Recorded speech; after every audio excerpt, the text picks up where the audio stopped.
things appeared in the game are the girl, score, coins, poisonous gems and the background.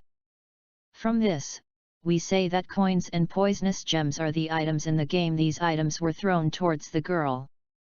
So, for that reason, we will create a function with the name throw_items that will throw coins or poisonous gems towards the girl.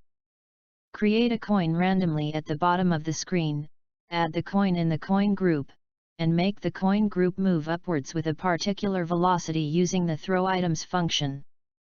Drag the var sprite equals create sprite code block from the sprites section.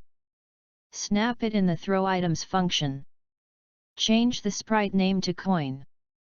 Set the x value to a random value from 25 to 370. Drag and drop the random number code block from the math section. Snap it in the x section of the var coin equals create sprite code block. Set the range from 25 to 370. Set the y value to a random value from 300 to 400. Drag and drop the random number code block from the math section.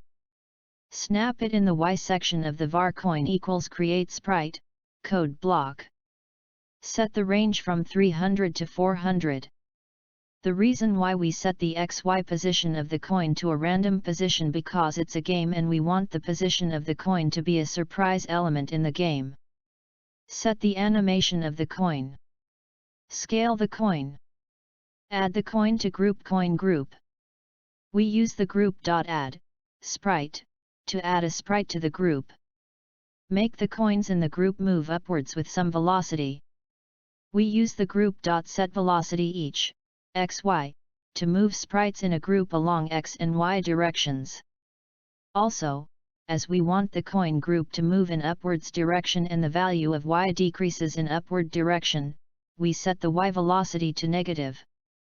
To prevent getting a bulk of coins which is not the ideal output of the game, we need to use a variable and increment it each time the function draw repeats, and when the value of this variable reaches a particular value, make the commands in the function throw_items to run.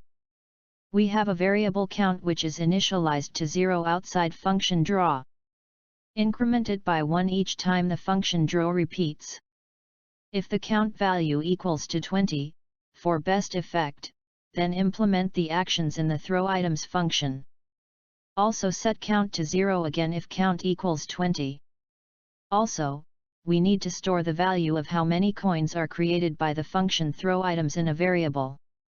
For that, we will use the variable total C initialized to 0 outside the function draw. Increment the total C variable value by 1 each time the coin is created.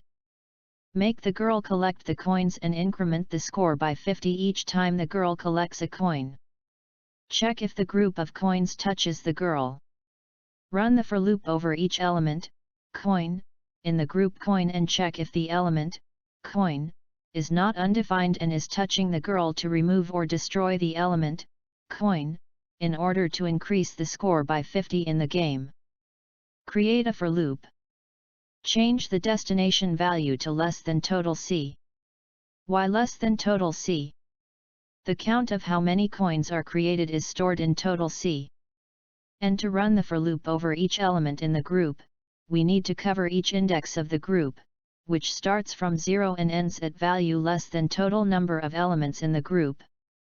Create a condition which checks if the element in the group is not undefined and is touching the girl. Drag and drop the and Boolean operator code block from. Drag the inequality operator code block. Drag sprite is touching, target, code block from. Type group coin.get, I, in the left section of the inequality operator code block. Use the group coin.get, I, command to get individual elements from the group using the counter variable I from the for loop. Destroy the coin collected by the girl and increment the score by 50. Change the sprite name to group coin.get, I. Type score in the left section of the addition operator code block. Type 50 in the right section of the addition operator code block.